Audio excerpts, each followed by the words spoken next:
Hi hello నమస్తే అందరికీ welcome to my channel. ఇప్పుడు మనం చెప్పుకోబోతున్న story my bad boy episode 313.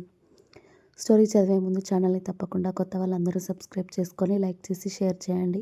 అలాగే బెల్ ఐకాన్ ఆన్లో పెట్టుకోండి. స్టోరీస్ ముందుగానే చదవాలి అనుకుంటే మెంబర్షిప్ తీసుకోండి మీకు ఇంట్రెస్ట్ ఉంటే. మీ పెద్దమ్మతో దిష్టి తీయించుకోవే, నా దిష్టే తగిలేలా ఉంది అని భూమి బుగ్గలు లాగేసి దేవ బయటకి వెళ్ళిపోవడంతో అతడి పనులకి భూమి నవ్వుతూ తను కూడా ఫ్రెష్ అయ్యి వచ్చేసరికి నిజంగానే మీనాక్షి గారు దిష్టి తీయడానికి రెడీగా ఉన్నారు. ఇక భూమికి కూడా దిష్టి తీసి తనకి కూడా ఒక జ్యూస్ గ్లాస్ ఇచ్చేసి, కాసేపు రెస్ట్ తీసుకో తల్లి, మళ్ళీ అందరూ భోజనాలు తినే టైంకి పిలుస్తాను, కాసేపు రెస్ట్ తీసుకో, ఉదయం నుండి నిలబడే ఉన్నావు, కాళ్ళు లాగుతూ ఉంటాయి కదా అని కూతురికి చెప్పి ఇక సుధా, మీనాక్షి గారు, అరుణ గారు, సంధ్య గారు హాల్లో సెటిల్ అయిపోతే మనోహర్ గారు, భాస్కర్ గారు, సంజయ్ గారు ఇంటి డాబా మీద సెటిల్ అయ్యారు.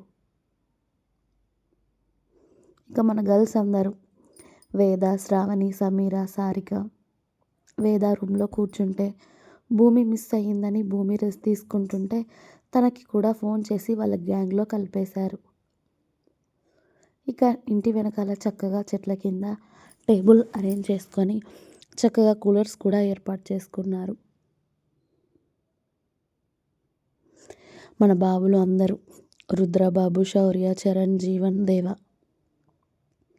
అన్ని ఏర్పాట్లు రెడీగా ఉండడంతో దేవాబాబు హ్యాపీగా స్మైల్ చేస్తూ వస్తూ ఉంటే, ఏంటి తమ్ముడు బ్రో, మరదల్ గారు ఏమిచ్చారేంటి, మొహం అలా వెలిగిపోతుంది అని జీవన్ ఆట పట్టించాడు.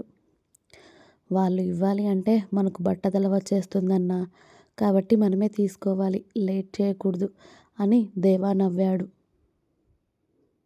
కరెక్ట్గా చెప్పావు తమ్ముడు, ఇది మాత్రం నువ్వు, అది మాత్రం నిజమేలే అని ఇక జీవన్, దేవా కూడా వెళ్ళి చైర్స్లో సెటిల్ అయ్యాక, చెప్పండి గాయ్స్, ఇంకా స్టార్ట్ చేయలేదే అన్నాడు దేవా. మీకోసమే ఆగాం బావగారు, మీరు స్టార్ట్ చేస్తే మేము చేస్తాం, పార్టీ మీది కదా అని చరణ్ బాబు చెప్పగానే అందరి గ్లాసుల్లో మందు పోసి అందరికీ చీర్స్ చెప్పి దేవాబాబు ఫస్ట్ సిప్పు వేయగానే మనోళ్ళందరూ వెనకాలే హుషారుగా తాగడం మొదలుపెట్టారు. అలా ఆ రోజు అందరికీ సంతోషంగా గడిచిపోయింది. మళ్ళీ మార్నింగ్నే డ్యూటీ ఉంది అని డ్రైవర్తో కలిసి వెళ్ళిపోయారు జీవన్, సారిక. దేవా, అరుణ గారు కూడా చాలా అర్ధరాత్రి అయిపోయాక ఇంటికి వెళ్ళారు. మరుసటి రోజు చాలా లేట్గా లేవడంతో అందరూ మధ్యాహ్నం నుండి ఆఫీస్కి వెళ్ళిపోయారు.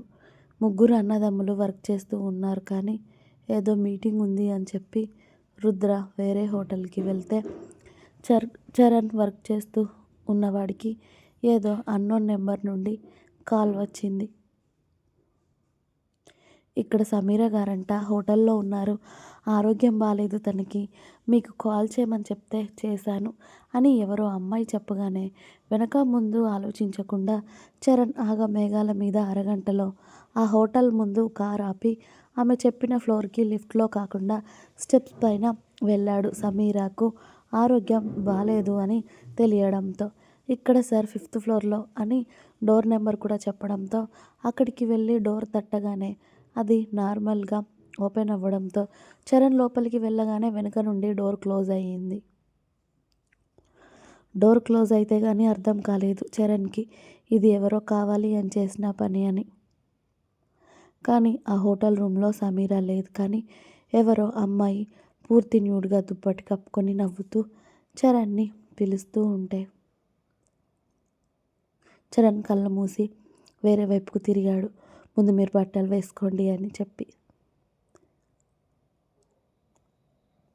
కానీ తను బట్టలు వేసుకోకుండా చరణ్ దగ్గరికి నడుచుకుంటూ వస్తూ ఉంటే అప్పుడే విండో ఓపెన్ చేసిన వర్షిని వాళ్ళిద్దరిని వీడియోస్, ఫొటోస్ తీస్తూ, ఇప్పుడు దొరికవరా నాకు, మీరందరూ మనుషులని చంపుతూ మీ ఇంట్లో మాత్రం పండగలు సంతోషాలు జరుపుకుంటారా, ఇప్పుడు ఇలా చూశాక కూడా నిన్ను ప్రాణం కన్నా గాఢంగా ప్రేమిస్తున్న అమ్మాయి ఎలా నిన్ను పెళ్లి చేసుకుంటుందో చూస్తాన్రా, అందరి జీవితాలని నాశనం చేస్తూ మీరు మాత్రం సంబరాలు జరుపుకుంటారా, ఇప్పుడు మీ కుటుంబంలో మీ జీవితాలలో సంతోషం లేకుండా చేయడానికి నేనున్నాను కదా అని వర్షిని ఈవిల్గా నవ్వుతూ ఉంటే ఆమెను ఎవరో ఉన్నట్టుండి వేరే రూమ్లోకి వెనక్కి లాగినట్టు అనిపించడంతో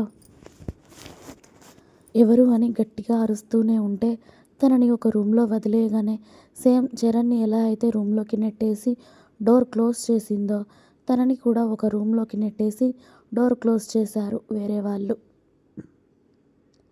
అందులో ఒకరు ఇద్దరు కాదు, ముగ్గురు నలుగురు అబ్బాయిలు కూడా ఉన్నారు. అది కూడా సగం న్యూడ్గా. వాళ్ళను చూస్తేనే గుండె ఆగి చచ్చినంత పని అయిపోయింది వర్షినికి.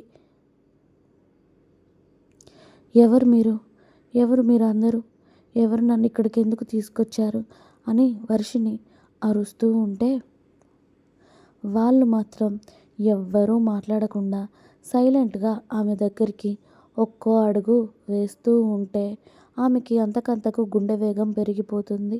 ఆమె జీవితం ఎక్కడ వాళ్ళ చేతుల్లో నలిగిపోతుందేమో అని భయం వేసి వాళ్ళు ఆమెకు దగ్గర అవుతూ ఉంటే ఏడుపు ఆపుకోలేక గట్టిగా ఏడుస్తూ మీకు దండం పెడతాను, నన్నేం చేయొద్దు ప్లీజ్ అని అరుస్తూ ఉంటే అయినా కూడా వాళ్ళు వస్తూనే ఉంటారు.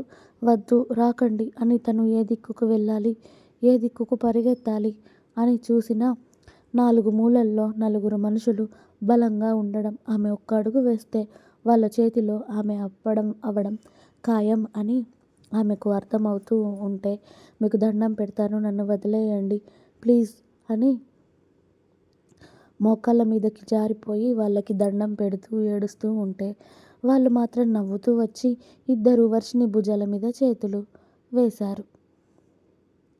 వాళ్ళలా చేతులు వేయగానే కంపరంగా అనిపించి వదలండి, ముట్టుకోకండి నన్ను అని అరుస్తూ వాళ్ళని నెట్టేయడానికి ప్రయత్నిస్తుంది. కానీ వాళ్ళ బలం ముందు ఈవిడ బలం ఏపాటిది. వదలండి, నన్నేం చేయకండి అరుస్తున్న సమయంలోనే అప్పుడే డోర్ బలంగా ఓపెన్ అవ్వడంతో ఆ సౌండ్కి భయపడుతూనే ఏడుస్తూనే ఎవరొచ్చారా అని చూసింది.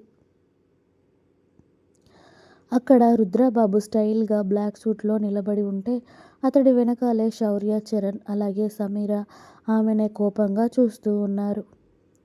వాళ్ళను ఆమె ట్రాప్ చేసి ఇరికించడం కాదు, ఆమెనే వెళ్ళి స్వయంగా వాళ్ళ ట్రాప్లో ఇరుక్కుంది అని అర్థమైన వర్షిని అలాగే చూస్తూ ఉంటే ఎలాగూ నువ్వు ఒక అమ్మాయి జీవితం నాశనం చేయాలి అని చూశావు. నా తమ్ముడిని అలా ఫోటోలు తీసి సమీరాకి చూపిస్తే సమీర పెళ్ళొద్దని వెళ్ళిపోతుందని అనుకున్నావు. సమీర ఇప్పుడు వాడిని నువ్వు వేరే అమ్మాయితో చూసి ఏమైనా అనుకున్నావా అని రుద్ర అడగగానే సమీర వాళ్ళ బావ ముందుకు వచ్చి ఇలాంటి వాళ్ళు 100 మంది వచ్చి చెప్పినా కూడా నా చెర్రీ మీద నాకు నమ్మకం ఉంది బావగారు, అంతేకాని ఇలాంటి వేస్ట్ క్యారెక్టర్స్ వచ్చి చరణ్ మీద ఏదో బురద జల్లాలని చూస్తే నమ్మేదాన్ని కాదు నేను. ఇది కాదు కదా దీని తాతలు వచ్చి ఏం చేసినా మమ్మల్ని విడదీయలేరు. అది నువ్వెంత త్వరగా తెలుసుకుంటే అంత బాగుంటుంది. ఎందుకు ఆల్రెడీ నువ్వు ఒక జీవితం నష్టం చేయాలి అనుకున్నావు కదా, మేం కూడా అదే చేయాలి అనుకున్నాం, దానికెందుకు అంతలా ఏడుస్తున్నావు? నువ్వు ఒక అబ్బాయి జీవితాన్ని ఏదైతే చేయాలనుకున్నావో మేము కూడా నిన్ను అదే చేయాలి అని అనుకుంటున్నాం కదా, దానికెందుకు వద్దు అని అంతలా గట్టిగా అరుస్తున్నావు బయటికి వినిపించేలా అని సమీర అంటూ ఉంటే వర్షినికి కోపం వస్తుంది కానీ ఏం మాట్లాడలేకపోతుంది. రుద్ర మాత్రం ఆమెనే సూటిగా చూస్తూ చిటిక వేయగానే వర్షిని తల్లిదండ్రులు వాళ్ళ బావ సూరజ్ అక్కడికి వచ్చి నిలబడ్డారు. వాళ్ళని చూడగానే వర్షినికి ఇంకా తప్పు చేసినట్టుగా తల కిందికి దించుకోవడంతో వర్షిని తండ్రి రుద్రని అక్కడ చూడగానే వణికిపోతూ క్షమించండి బాబు, ఆఖరికి నేను చెప్తూనే ఉన్నాను మీ జైలుకి వెళ్ళొద్దు, నీ జీవితమే నాశనం అవుతుంది అని, కానీ ఇలా మా అందరి నోర్లు కాళ్ళు చేతులు కట్టేసి ఈ విధంగా చేయడానికి బయలుదేరింది. కానీ నా కూతుర్ని ఏం చేయకండి బాబు, తన తరపున నేను క్షమాపణ అడుగుతున్నాను అని రుద్ర కాళ్ళు పట్టుకున్నాడు అతడు.